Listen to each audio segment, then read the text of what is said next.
Hello दोस्तों, refix India के YouTube channel पे आपका फिर से स्वागत है। तो दोस्तों, आज की वीडियो में हम देखेंगे कि पावर सप्लाई में वोल्टेज ज़्यादा बनती है तो किस तरीके से उसको रिपेयर किया जाता है, कैसे हम उसको चेक करेंगे कि प्रॉब्लम के कौन से सर्किट के अंदर है। क्योंकि पावर सप्लाई हमारे को अलग अलग तरीके की देखने को मिलती है। जैसे कि अगर आप यहाँ पे देखेंगे, मेरे पास एक व्यू कंपनी की पावर सप्लाई है जो कि 55 इंची के सेट में ये लगती है। यहाँ पे मैं आपको दिखा देता हूँ, ये व्यू में लगती है और ये 55 इंची के सेट में लगती है ज़्यादातर। तो दोस्तों, इसके अंदर जो प्रॉब्लम है ये क्या काम कर रही है कि जो हमारे मदरबोर्ड के अंदर जो भी अलग अलग रेगुलेटर लगे होते हैं, उन्हीं रेगुलेटर को बार बार ख़राब कर रही है। तो जैसे कि मैं आपको लगा के दिखाता हूँ कि पावर लगाने के बाद इसकी क्या कंडीशन रहती है। पावर लगाने के बाद अगर हम यहाँ पे देखते हैं तो यहाँ पे जो इसकी 12 वोल्ट की सप्लाई है, तो 12 वोल्ट की जगह आप यहाँ पे देख सकते हैं कितना वोल्ट इसके अंदर बन रहा है। यहाँ पे आप ये देख सकते हैं 14 वोल्ट। और ऐसे ये वोल्टेज क्या हो रहा है, धीरे धीरे करके बढ़ता रहेगा। और जिसकी वजह से क्या है कि हमारे जो मदरबोर्ड है, मदरबोर्ड के अंदर रेगुलेटर जितनी बार भी आप चेंज करेंगे वो ख़राब होता रहेगा। तो अभी क्या है कि इस तरीके की अगर हमारे को प्रॉब्लमें देखने को मिलती है तो किस तरीके से इसको रिपेयर करना है, ये सारी वीडियो के अंदर हम देखेंगे। तो इसके अंदर क्या है कि सबसे पहले हमारे को क्या चीज़ें देखनी है कि हमारे को पूरी पावर सप्लाई के अंदर पीछे से अगर हम वोल्टेज चेक करते हैं, जैसे मेन फ़िल्टर पे अगर हम वोल्टेज देखेंगे तो मेन फ़िल्टर पे इसका वोल्टेज क्या बन रहा है वो चीज़ें चेक कर लेते हैं हम। ये देखिए, ये 345 वोल्ट यहाँ पे बन रहा है। और अभी जैसे अगर मैं इसके ऊपर लोड डालता हूँ तो लोड डालने के बाद देखते हैं कि हमारा की वोल्टेज की क्या कंडीशन रहती है। क्योंकि बिना लोड के पावर सप्लाई चेक करना थोड़ा सा पॉसिबल नहीं रहता, इसलिए हमारे को लोड की ज़रूरत पड़ती है। तो लोड के लिए आप इस तरीके के बल्ब का यूज़ कर सकते हैं। इस गाड़ी के अंदर लगता है, बाइक वगैरह में भी यूज़ किया जाता है, हेडलाइट में।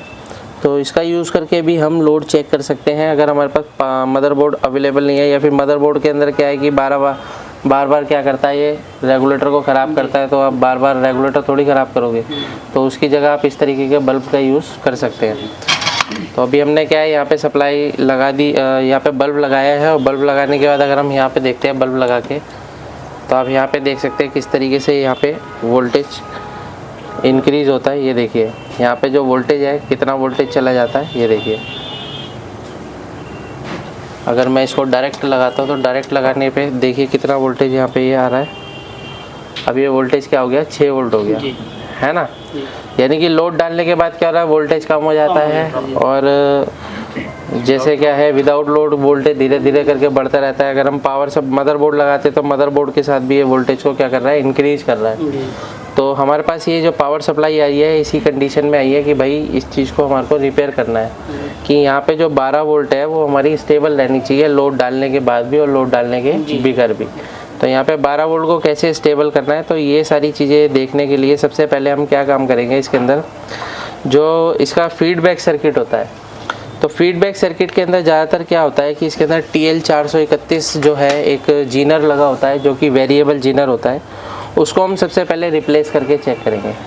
क्योंकि जब हमारा जीनर ख़राब होगा तो जीनर का काम क्या होता है, जीनर जो क्या काम करता है कि आपके जो फीडबैक सर्किट को ये फिक्स करने का काम करता है, जो कि इसके अंदर जो LED होती है उसको ये ग्लो कराता है, ठीक है ना, किसके अंदर, ऑप्टो कपलर में, ठीक है ना। तो यहाँ पे क्या काम करते हैं, हम इसको पहले रिप्लेस करके देखते हैं जीनर को।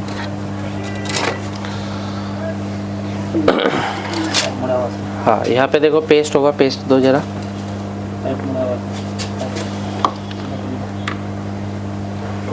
हो गया।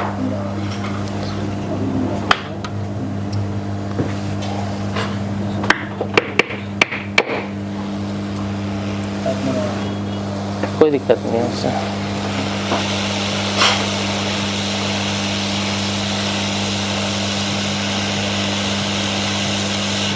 तो इसको हम चेंज कर लेते हैं। ये मैंने TL431 निकाला और दूसरी पावर सप्लाई में से निकाल के इसको लगा के देखते हैं।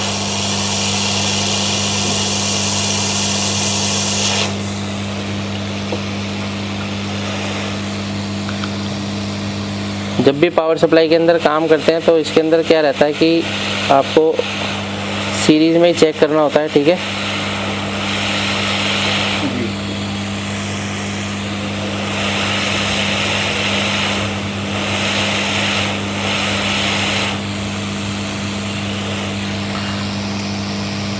एयर कम करो थोड़ा सा।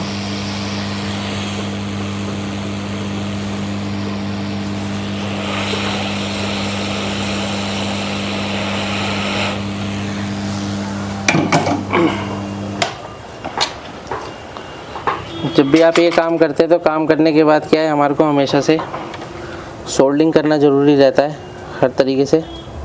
पेस्ट सोल्डर लेकर आओ।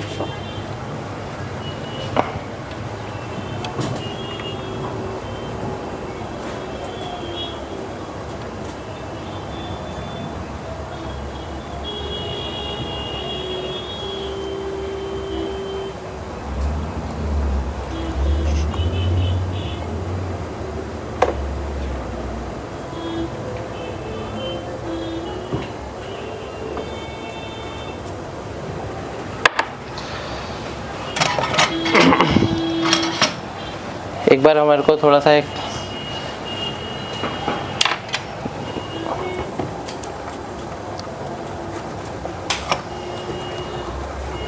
जब भी क्या होता है कि कोई भी चीज़ यहाँ पे आपस में शॉर्टिंग नहीं होनी चाहिए, ठीक है।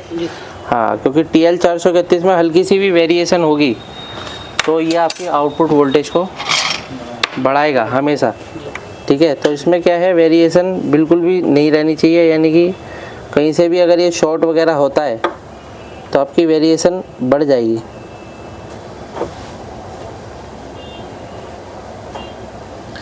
ठीक है। तो ये मैंने प्रॉपर तरीके से अभी इसको सोल्डिंग करा है और ये हमने TL 431 को रिप्लेस करा है। रिप्लेस करने के बाद पहले हम क्या करेंगे, इसको क्लीन करेंगे।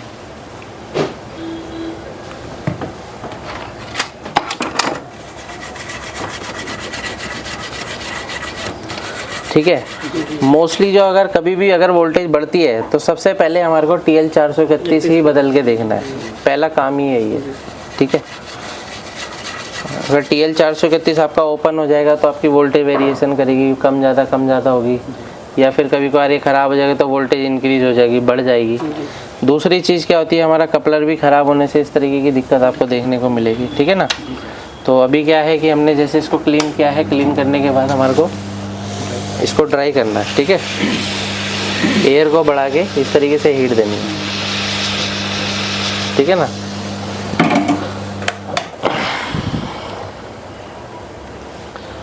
तो अभी हम क्या काम करेंगे, पहले बिना लोड के चेक करते हैं कि कितना वोल्टेज हमारा बनता है, फिर हम लोड लगा के चेक करेंगे।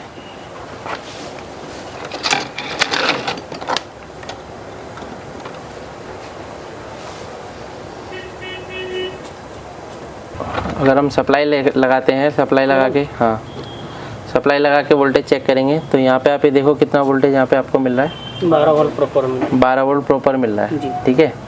तो इससे पहले आपकी कितनी वोल्टेज आ रही थी, 6 वोल्ट। और वो वोल्टेज क्या हो रही थी, वोल्टेज यानी कि लोड लगाने पे 6 वोल्ट हो रही थी, और बिना लोड के वोल्टेज क्या हो रहा था, बढ़ रहा था, है ना, इंक्रीज हो रहा था वो धीरे धीरे। अभी हम लोड लगा के चेक करेंगे कि क्या कंडीशन है।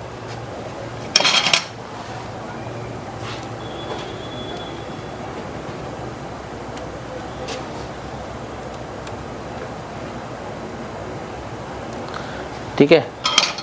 तो ये अभी क्या है, बल्ब इसलिए ज़्यादा कम ज़्यादा हो रहा है क्योंकि 100 वाट का बल्ब है, ये 100 वाट का बल्ब है। जब भी आप PFC वाली पावर सप्लाई चेक करते हैं तो 200 वाट के बल्ब के साथ चेक करना है, ठीक है ना। ये इसलिए हमारा ये लिप जिप कर रहा है क्योंकि ये 100 वाट में।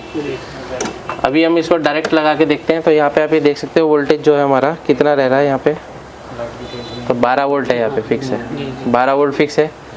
तो दोस्तों देख सकते हैं यहाँ पे किस तरीके से हमने इसको रिपेयर किया है कि जो हमारे प्रॉब्लम आती है पावर सप्लाईयों के अंदर, वोल्टेज स्टेबल नहीं रहती है, वोल्टेज अप डाउन करती है। तो अगर इस तरीके की प्रॉब्लमें रहती हैं तो आपको पावर सप्लाई के बारे में प्रॉपर तरीके से नॉलेज नहीं है तो आपको रिपेयर करना थोड़ा सा दिक्कत हो जाती है। अगर आप भी LCD LED TV रिपेयर की ट्रेनिंग लेना चाहते हैं तो नीचे दिए गए कॉन्टैक्ट नंबर पर कॉन्टैक्ट कर सकते हैं। वीडियो आपको पसंद आए तो वीडियो को लाइक करें, शेयर करें, कमेंट करें। Thank you friends.